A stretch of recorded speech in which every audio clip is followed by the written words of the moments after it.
Morning, classmate. May bago naman tayong assignment.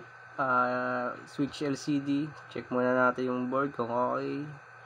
May kulay puti na ibig sabihin sa tester natin sa USB, okay naman siya. Charge yung battery. At may lining na white sa LCD. Okay, check. Okay sa USB tester natin. Tanggalin yung controller. Left and right. Tanggalin. Buksan sa likod. Tanggalin yung micro SD card. Tanggalin yung controller. Yan. Micro SD card. At kailangan natin ng Y screw. 4 na screw sa likod yan. Yan. Yung kulay blue yung ginamit natin. 4 na screw. Pa-subscribe naman po tayo. 4 na screw tatanggalin natin.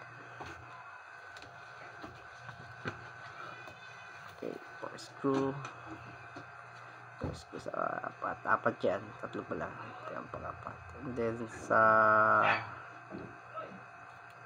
Phillips screw naman sa ilalim, 2 Phillips screw na maliit, small piece Phillips screw.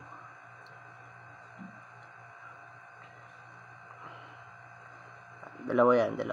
Sa ibabaw, small Phillips screw din. Saka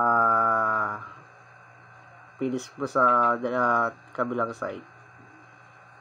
Pwedeng isa lang tanggalin dyan, pero lahat yan tatanggalin natin yung 5 para matanggal yung back cover. And then i-click natin yung back cover. Gamit lang kayo ng itong pang backlash na pwedeng pansunod sa gilid, dalawang side. Tanggal ka sa gilid, dalawang side. Check yan, may mga clip pa yan. Angat natin sa card slot. Clip. Angat mo lang din yan.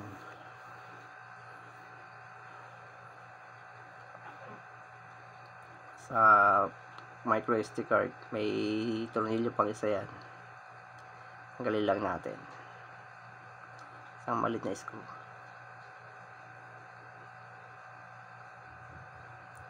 Yan, natanggal na back cover.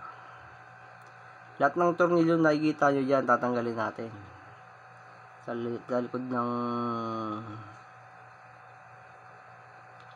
case nya. Lahat ng screw.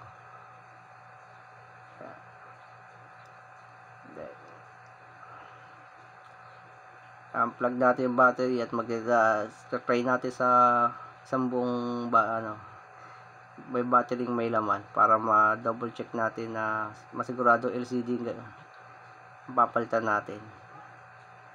Mahirap kasi magkamali LCD yan. Kailangan sigurado sa lago. Kaya nag-on siya. 100% LCD.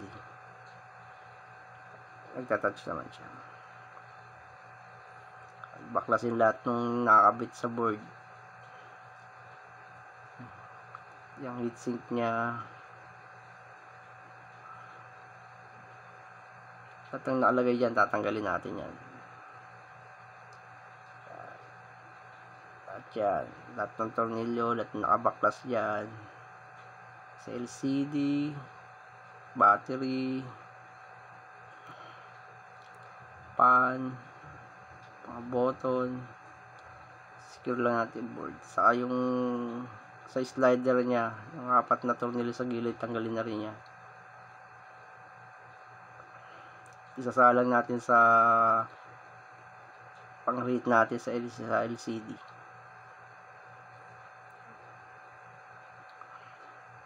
Sa battery, lagyan natin ng Fuji at i-clip mo yan. Tagal yung battery, punasan natin. Power switch, rubber, kailangan din tanggalin yung rubber na yan. Ako tinatanggal ko ng buo para mas safe, pati yung power switch nya. Tanggal buo. Pati yung rubber. Yan, ito yung pa-rate natin. I-rate natin siya ng mga ilang minuto. Okay na. Baklasin na muna natin yung tempered glass niya. Tempered glass pa kasi ito eh. Sobrang tagal niya. Na-stuck kasi ito kaya makapit na yan. Kaya reheat na rin natin para mabilis matanggal yung tempered. Para hindi rin magka-damage yung touchscreen. Ayan, tanggal yung tempered. Pulasa lang natin yung lamesa. I-rate na uli natin ng konti. Babaklasin na uli natin dyan yung LCD. Kaya na gumamit tayo ng mga tools na mga pangangat para mas mabilis yung pagganon ng LCD. Ingatan nyo na lang guys sa pagganon ng LCD kasi may flex yan dyan. Madiretso nyo tamaan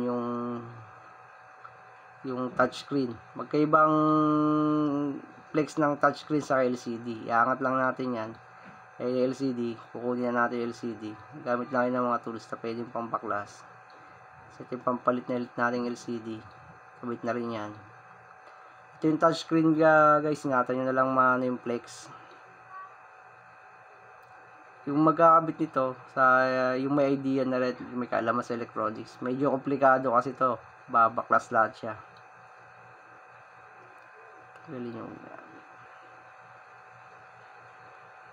linisin ng konti. Tanggalin yung plastic ng sa LCD.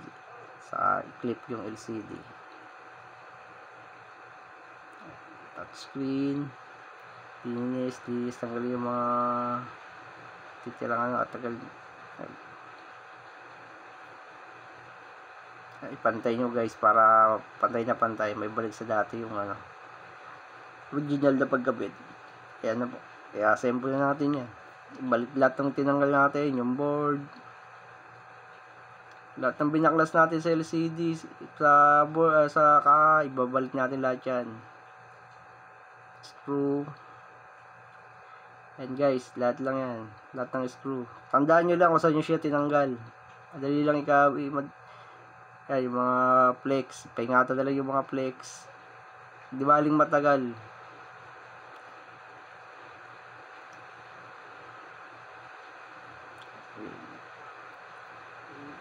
Heatsink nya. Huling-huli natin yung battery. Test muna natin yung may laman na battery. Okay siya. Okay.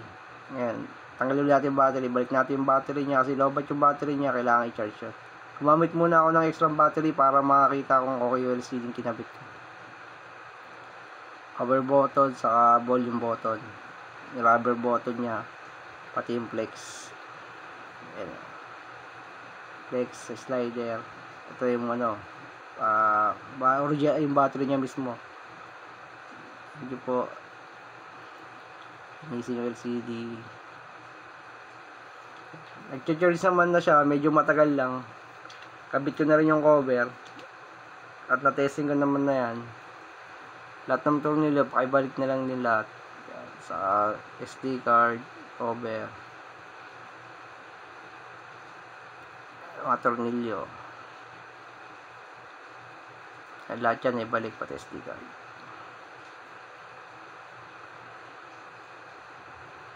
Ayan na guys, final na yan. Final test. Ilang minuto bago malagyan yung battery niya. Charging niya. Bago siya mag-charge. May susunod na akong gagawin. OLED. Ayan na, nag-power na po siya. Okay yung touchscreen niya.